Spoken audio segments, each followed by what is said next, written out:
नमस्कार, मैं हूँ राजगुरु नरपत सिंह। आप देख रहे हैं GTPL अलर्ट राजस्थान न्यूज़। आज हमारे साथ हैं श्रीमान रौनक गर्ग, देहात जिला अध्यक्ष यूथ कांग्रेस प्रत्याशी। जैसा कि हम सभी को पता है कि अभी यूथ कांग्रेस के चुनाव पुरजोर अपनी चरम सीमा पर हैं और हम ऐसे ही प्रत्याशियों से मुखातिब होते हुए इनकी विचारधारा को, इनके युवाओं के समर्थन को, इनके सपनों को अलर्ट राजस्थान न्यूज़ के माध्यम से आप तक पहुंचा रहे हैं। तो आइए हम बात करते हैं देहात शहर जिला अध्यक्ष प्रत्याशी यूथ कांग्रेस श्रीमान रौनक जी गर्ग से। रौनक जी गर्ग, आपका GTPL अलर्ट राजस्थान न्यूज़ में बहुत बहुत स्वागत है। धन्यवाद बहुत बहुत। जैसा कि अभी यूथ कांग्रेस के चुनाव अपने चरम सीमा पर हैं, तो मेरा सबसे पहला सवाल ये है कि आप अपने बारे में बताएं। ऐसी कौन सी विशेषताएं हैं, ऐसी कौन सी महत्वाकांक्षाएं हैं जिनको देखते हुए आपको लगता है कि आप यूथ कांग्रेस देहात जिला अध्यक्ष पर अपनी दावेदारी को प्रबल मानते हैं। सर, ऐसा है कि सबसे पहले तो सभी उदयपुर वासियों को, सभी आसपास के क्षेत्र वासियों को मेरा नमस्कार।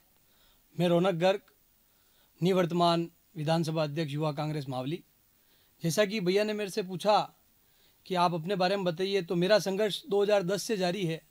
मैं बेसिकली छात्र राजनीति से उठकर आज उदयपुर देहात की जिले की राजनीति में, जो यूथ कांग्रेस की राजनीति है, उस पर आया हूँ। ये सब आप सभी युवाओं के माध्यम से हो पाया है कि मेरी कोई ना कोई भागीदारी इस युवाओं के लिए हर समय, चाहे वो कॉलेज का समय हो, चाहे यूनिवर्सिटी का समय हो, या पार्टी की सत्ताओं का समय हो, या किसी भी पार्टी के लेकर चुनाव या संगठन के चुनाव का समय हो, मैंने हर समय बढ़ चढ़कर भागीदारी से हिस्सा लिया है। 2014 में मैं वाणिज्य महाविद्यालय का अध्यक्ष रहा। 2017 के अंदर मैंने NSUI से टिकट लाकर सुखड़िया विश्वविद्यालय का चुनाव लड़ा। 100 वोट के दरमियान से मैं रह गया, क्योंकि 750 वोट मेरे रिजेक्ट हो गए। सरकार विपक्ष की थी, बेईमानी के खाते मेरे 750 रिजेक्ट हुए और उसमें 100 वोट से मैं चुनाव हार गया। उसके बाद मुझे प्रदेश NSUI महासचिव की जिम्मेदारी दी गई। उसको भी मैंने बखूबी निभा के पार्टी के लिए, संगठन के लिए, NSUI के लिए बहुत काम किया। फिर उसके बाद मौका मिला मेरे को मेरे क्षेत्र में मावली विधानसभा में काम करने का। तो मावली विधानसभा में युवा साथियों के द्वारा एक अपील की गई कि भैया आप युवाओं को जोड़ सकते हो, आप छात्र राजनीति से निकल के आए हो, तो आपको विधानसभा अध्यक्ष का पद लड़ना चाहिए। तो मैं उस चुनाव को लड़ा, अच्छी मेंबरशिप कराई, काफ़ी युवाओं को जोड़कर चुनाव संपन्न कराकर अच्छी विजय की। शायद राजस्थान में सबसे ज़्यादा विधानसभा अध्यक्ष पे जीत हासिल की। उसके बाद तत्पर पार्टी के लिए समर्पित होते हुए, युवाओं के लिए तन मन धन से समर्पित होकर पूरा समय दे के 3 साल तक तत्पर मेहनत करता रहा।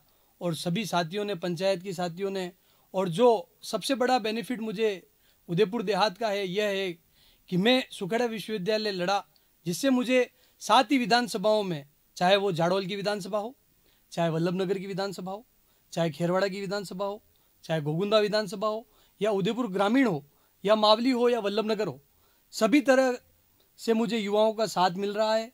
उसका कारण ये है कि मेरे को सुखड़ा विश्वविद्यालय में मैंने उन छात्रों की कहीं ना कहीं हद तक मदद की होगी। तो आज आगे होके उन लोगों के मेरे पास फ़ोन आ रहे हैं, उन छात्रों के, मेरे छोटे भाइयों के फ़ोन आ रहे हैं, मेरे बड़े भाइयों के फ़ोन आ रहे हैं, जो मेरे को मदद के लिए तत्पर है। और उन्होंने कहा है आप हिम्मत करें और लड़ें, आप जीत का फतेह लहराएंगे। जैसा कि आपने रौनक जी गर्ग बताया कि आप छात्र राजनीति से उठे हैं और आपने निवर्तमान आप कॉमर्स कॉलेज के अध्यक्ष भी रहे हैं। ये बहुत बड़े एक सौभाग्य की बात है कि आपने छोटी सी उम्र में बहुत बड़े बड़े पदों का निर्वहन किया है। लेकिन आज आपके सामने एक सीधा सा सवाल ये भी है, जब आप छात्र राजनीति से जुड़े हुए रहे, आप निवर्तमान अध्यक्ष भी रहे हैं, तो जैसा कि सुखाड़िया यूनिवर्सिटी में होता आया है कि कई सारी संगठन आते हैं, फिर लास्ट में जो है दावेदारी रह जाती है, वो जीत की हमेशा NSUI और कांग्रेस, NSUI और ABVP के बीच में। लेकिन पिछले कई वर्षों से कई ऐसी कार्यकारिणी है जिसमें ABVP को जो है पूर्ण बहुमत मिलता है और NSUI वहाँ कहीं न कहीं किसी विषय पर पिछड़ जाती है।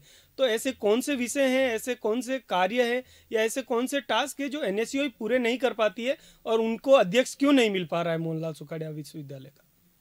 सर, इसका बेसिकली रीज़न है कि पार्टी की गुटबाजी ही पार्टी को खा गई। क्योंकि पार्टी में इतनी गुटबाजी हो गई, कोई इस ग्रुप का है, कोई इस ग्रुप का है। पार्टी अच्छे आदमी को, अच्छे जिताऊ कैंडिडेट को टिकट देती है, लेकिन जो पार्टी की गुटबाजी है, जो संगठनात्मक रूप से एक झगड़ा है, वो चीज़ बड़ी नुकसान कर कर एनएसयूआई को आगे नहीं आने देती है। बिल्कुल, जैसा आप कह रहे हैं कि गुटबाजी ही ये चीज़ें खा जाती है, अच्छे लोग खा जाती है, अच्छे जीत खा जाती है। तो आपके कहने का सीधा सीधा अर्थ ये है कि बेड़ ही बाड़ेबंदी है जो वही खेत को खा रही है। तो क्या इन चीज़ों का इम्पैक्ट है, इन ये सारी जो आप कह रहे हैं गुटबाजी है, तो क्या यूथ कांग्रेस चुनाव में आप जैसा देहात जिला अध्यक्ष के लिए प्रत्याशी के रूप में हैं, तो आपको नहीं लगता कि इन चीज़ों से फ़र्क वहाँ भी पड़ेगा आपकी वोटिंग में भी? सर ऐसा है कि मैं बेसिकली आता हूँ एक मिडिल क्लास फैमिली से। मेरा कोई पारिवारिक बैकग्राउंड नहीं है भूतकाल में कि मेरे कोई फादर या फादर इन लॉ या मेरे कोई अंकल किसी राजनीतिक पद पे रहे हों।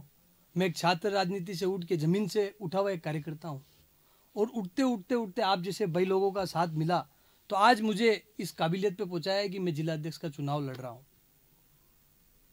अगर किसी के कंधे पे किसी बड़े आदमी का हाथ होता है तो सतही चल जाता है।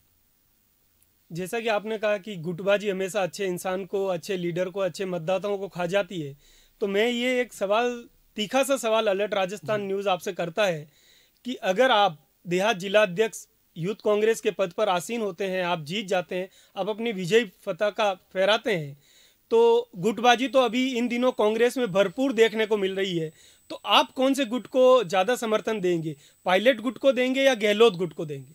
सर बेसिकली गुट तो आपस में पैदा किए गए हैं, हमारे तो खून में कांग्रेस है, तो हम तो कांग्रेस को समर्थन देंगे सर।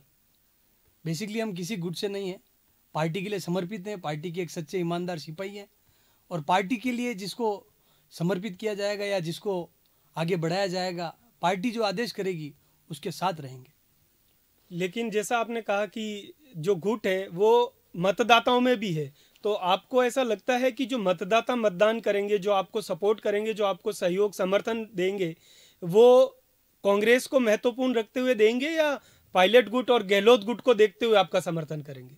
सर मैंने आपको पहले भी बताया कि मैं एक छात्र राजनीति से निकला हुआ हूँ, तो बेसिकली युवा ही इस चुनाव में भागीदारी का हिस्सा लेंगे, जो 18 साल से 35 साल तक के लोग हैं। तो 18 साल से 35 साल के युवा, बेसिकली मैं स्टूडेंट राजनीति से निकला हूँ, तो वहाँ से मुझसे डायरेक्ट कनेक्ट हैं, तो उनको बेसिकली मतलब यह है कि रौनक भैया चुनाव लड़ रहे हैं, ये कुछ अच्छा कर सकते हैं, हमारे लिए आगे बढ़ेंगे, युवाओं के हक के लिए हमेशा लड़ाई लड़ते रहे हैं और फिर से लड़ेंगे। तो आपने, जैसा कि आप बता रहे हैं कि आपने युवाओं के हक के लिए हमेशा लड़ाई लड़ी है, तो अभी जो युवा है राजस्थान का, वो किन किन ऐसी विशेष परेशानियों से गुजर रहा है जिसकी वजह से उन्हें अपना भविष्य अंधकारमय दिख रहा है या उन्हें गर्त में जाता दिख रहा है, उन्हें उज्ज्वलता अपने भविष्य की नज़र नहीं आ रही है? तो ऐसे कौन से विषय हैं जो आप युवाओं के माध्यम से, यूथ कांग्रेस के माध्यम से वहां तक पहुंचा पाएंगे जहां से उन समस्याओं का समाधान निकल कर आएगा? आपकी बात मैं काटना चाहूँगा, आपने एक चीज़ बोली कि केवल राजस्थान से, तो ये इसमें आप थोड़ा चेंज करके आप कहें कि केंद्र से। मैं राजस्थान से इसलिए बोला कि अभी यूथ कांग्रेस के चुनाव हैं जी। और विगत 4 वर्षों से जो सरकार है वो कांग्रेस की राजस्थान में है, ना कि केंद्र में है। जी। तो मैं यूथ कांग्रेस और कांग्रेस को कोरिलेट कर रहा हूं, मैं बीजेपी और कांग्रेस की बात नहीं कर रहा हूं। जी। तो सर राजस्थान में तो माननीय अशोक गहलोत जी जो सीएम साहब हैं, उनके द्वारा जो योजनाएं लागू की गई है, मुझे शायद नहीं लगता आपको बताने की ज़रूरत है, क्योंकि आप खुद पत्रकार हैं, आपका खुद का काम है कि पत्रकारिता में लोगों को बताना कि माननीय अशोक गहलोत जी द्वारा जो सफल योजनाएं लागू की गई है, आज देश का एक गरीब छोटे से छोटे तबके का आदमी, जिसका मैं एग्जांपल आपको देता हूं, चिरंजीवी योजना एक संजीवनी के रूप में उन गरीब परिवार, उन दलित परिवारों के लिए काम करता है। बिल्कुल, आपकी बात से मैं 100% सहमत हूँ, लेकिन जैसा कि आप कह रहे हैं कि निःशुल्क दवाइयाँ राज्य सरकार के द्वारा मिल रही है, तो जब दवाई निःशुल्क मिल रही है, शिक्षा निःशुल्क मिल रही है, भोजन आपको 8 रुपये में भरपेट मिल रहा है, तो यूथ कांग्रेस में जो नए सदस्य जुड़ रहे हैं, मतदाता आपको समर्थन दे रहे हैं, उनसे 50 रुपये क्यों वसूले जा रहे हैं? वो क्या कांग्रेस के पास अपना पैसा खत्म हो गया है या वो अपना फंड इकट्ठा कर रही है उन मतदाताओं के माध्यम से? पहली बात तो ये कांग्रेस का पैसा है नहीं, जो कार्यकर्ता हैं, जो इस पार्टी के लिए समर्पित हैं, उन लोगों का पैसा है और उन परिवार का पैसा है, तो हम सभी एक परिवार के हिस्से हैं। और रही बात आपका ये सवाल है कि 50 रुपये जो ले रही है वो किसी से ज़बरदस्ती नहीं ले रही, और 50 रुपये जो शुल्क रखा है उसका कारण एकमात्र यह है कि हम उन्हीं लोगों को इस संगठन में जोड़ सकें जिनकी इच्छा हो संगठन में काम करने की, जो संगठन को आगे बढ़ा सकते हो, संगठन के लिए समर्पित होकर काम कर सकते हो। तो क्या आपको लगता है कि हर वो मतदाता, हर वो व्यक्ति जो 50 रुपये देगा, वो समर्पित भाव से संगठन के लिए कार्य करेगा? सर, कोशिश आविष्कार की जननी है। कोशिश तो किए जा सकती है ना, कोशिश करेंगे तो ही सफलता मिलेगी। तो एक प्रयास है और हो सकता है, मुझे लगता है, जहाँ तक मैं समझता हूँ, मेरी काफ़ी छोटी उम्र है, लेकिन मुझे लगता है कि ये प्रयास सफल रहेगा पार्टी के लिए। जैसा आपने कहा कि आवश्यकता आविष्कार की जननी है, तो आवश्यकता पिछले 4 सालों से हमारे प्रदेश में रोजगार की भी बहुत है, तो अभी तक वो क्यों नहीं मिल पाया? जैसा कि राज्य सरकार अपने स्तर पर नए मेगा ट्रेड फेयर, मेगा रोजगार मेले लगा रही है, तो उनके माध्यम से वहां पर कितने लोग आ रहे हैं इसकी तो गिनती है, लेकिन कितने लोगों को रोजगार मिला इसकी गिनती क्यों नहीं रख पा रही है? सर, बेसिकली गहलोत साहब की एक योजना और है, शायद आप मिस हो गए बताना या उसके ऊपर सोचना कि रोजगार को लेकर एक, अभी आपको ध्यान हो तो रिको का प्लान पास किया है कि हर विधानसभा के अंदर 2-2, 3-3 रिको खोले जाए, जिससे रोजगार की आवक बढ़े, बड़ी बड़ी इंडस्ट्रियलिस्ट आए, वहाँ व्यापार बढ़े, और जिससे जो पंचायत के लोग हैं, गांव के लोग हैं, उन फैक्ट्रियों में या उन कारोबार के अंदर अपना योगदान प्रदान कर सके, जिससे उनके रोजगार की कमी पूरी हो सके। जैसा कि आपने कहा कि बड़े बड़े इंडस्ट्रीज आए और रिको में इंडस्ट्री बढ़े और जिससे रोजगार उत्पन्न होगा, लेकिन अक्सर हमें देखने को मिलता है कि जो कांग्रेस संगठन है, तो वो हमेशा उन बड़े बड़े उद्योगपतियों के खिलाफ बोलता आता रहा है, वो हमेशा उनका कटाक्ष करता रहा है। तो आपको लगता है कि क्या इन नए रिको एरिया जो सरकार ने बनाए हैं या बनाने की प्रक्रिया चल रही है, उनमें वो उद्योगपति आएंगे जिनका कटाक्ष सरकार करती आई है? सर, उद्योगपति बेसिकली अगर किसी लेबर का या आम जनता का शोषण करेगा तो उसका कटाक्ष कोई भी पार्टी हो या कोई भी जनता हो, आम जनता हो, वो भी करेगी। तो हमारी पार्टी जो है वो हर बिजनेसमैन का कटाक्ष नहीं करती। जो बिजनेसमैन इस देश को लूट रहे हैं, शोषण कर रहे हैं, इस देश को खा गए हैं, चटकार गए हैं, उन लोगों का हमारा विरोध है। पर्टिकुलर बिजनेसमैन तो किसी पर्टिकुलर नाम है, आपको खुद को भी पता है, वो ऐसा तो है नहीं ना कि सारे बिजनेसमैन का हम विरोध कर रहे हैं। आप बता दें वो कौन कौन है? आप खुद जानते हैं। सारा शहर जानता है, सारा देश जानता है, लेकिन जैसा कि रौनक जी, मैं सीधा सा एक सवाल करना चाहूँगा कि वो उद्योगपति जिनका आपका संगठन कटाक्ष करता है, वो 2014 के या 2017 के बाद तो उद्योगपति हुए नहीं है, अरबपति हुए नहीं है, तो उन लोगों का समर्थन आपको कैसे मिलेगा? उन लोगों का सहयोग कैसे अडानी मिलेगा? जी कब से आए हैं? बिल्कुल, मैं आपसे यही उगलवाना चाह रहा था कि आपके मुंह से ये नाम आए, लेकिन अडानी जी से तो गहलोत जी भी कई बार मिलते हैं, वो भी उनसे चर्चा करते हैं, तो फिर दूसरी जो राजनीति के कुछ पदों पर बैठे हुए आसीन लोग हैं, वो हमेशा उनका कटाक्ष क्यों करते हैं? गहलोत साहब के लिए आपने कहा कि अडानी जी से मिलते हैं, तो कुछ योजनाएं भी तो हो सकती है जिससे देश का भला हो सकता है, राजस्थान की जनता का भला हो सकता है, उस संदर्भ में भी तो मिल सकते हैं ना। और किससे मिलना कोई गुनाह तो है नहीं। बिल्कुल, मिलना गुनाह नहीं है, लेकिन हमेशा आपने एक ऑपोजिट पार्टी के लोग, इंसान की तरह आपने अडानी जी को देखा है, तो फिर उनसे आप सहयोग की अपेक्षा करते तो वो समर्थन आपको कैसे प्राप्त होगा? सर, सहयोग आम जनता के लिए मांग रहे हैं, कांग्रेस पार्टी के लिए नहीं मांग रहे हैं। तो आम जनता के लिए तो सहयोग सबसे मांगा जा सकता है। बिल्कुल, आम जनता के लिए आप सहयोग की बात करें तो इसी बात को हम कंटिन्यू करते हैं। जैसा कि आपने कहा कि आम जनता के लिए, और उदयपुर शहर में भी 8 लाख से 10 लाख की आबादी है और उसमें 75% जो है वो आम जनता ही निवास करती है। हाँ, जैसा कि अगला जो सवाल है वो सीधा सीधा देहात के युवाओं को लेकर है। देहात में जैसा कि शिक्षा की कमी है, या फिर देहात के युवाओं में देख लें अपन कि वो उन सुविधाओं को नहीं पा पाते हैं जो शहर के युवा पा पाते हैं। तो आप अगर चुनाव जीत जाते हैं, आप देहात जिलाध्यक्ष युवा कांग्रेस के बनते हैं, तो वो कौन सी मूलभूत सुविधाएं हैं जो उन्हें मुहैया करा पाएंगे? सर, बेसिकली सुविधाओं का तो कोई हिसाब किताब नहीं होता है। माननीय अशोक जी गहलोत द्वारा हर विधानसभा वाइज एक कॉलेज, स्कूलों की जो प्रक्रिया चालू की गई है, उसमें पढ़ाई लिखाई की योजनाएं तो गहलोत साहब द्वारा बहुत ही बेहतर इंग्लिश मीडियम के स्कूलों के साथ दे दी जा चुकी है। तो पढ़ाई का तो आपका ये सवाल का उत्तर मैंने दे दिया। लेकिन ऐसी और भी बहुत सारी सुविधाएं हैं, जैसे कि जो देहात के युवा है, जो गांवों से, जो ग्रामीण एरिया से निकली हुए युवा वर्ग हैं, वो शहरों में आकर पढ़ना चाहते हैं। उन्हें शहरों में रहने के लिए कई बार दिक्कतों का सामना करना पड़ता है, उन्हें खाने के लिए करना पड़ता है। वो ये चाहते हैं कि उनकी शिक्षा है वो कम से कम शुल्क में मिले उन्हें।